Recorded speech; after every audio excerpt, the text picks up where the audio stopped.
இன்று வைகுண்ட ஏகாதேசி. பெருமாளுக்குரிய விசேஷ தலங்களாக கருதப்படும் ஸ்ரீரங்கம், திருப்பதி போன்ற கோவில்களில் இந்த வைகுண்ட ஏகாதேசி வெகு விமரிசையாக ராப்பத்து பகல்பத்து உற்சவம் என கொண்டாடப்படும்.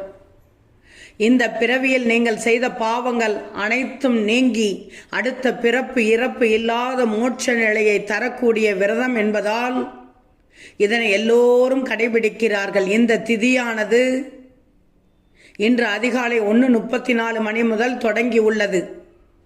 இதே நாளில் பரணி நட்சத்திரமும் வருகிறது. யமதர்ம ராஜாவை அடிப்படையாக கொண்ட இந்த நட்சத்திரம் மரணத்தையும் தள்ளிப்போட செய்யும் அளவுக்கு உகந்ததாக நம்பப்படுகிறது.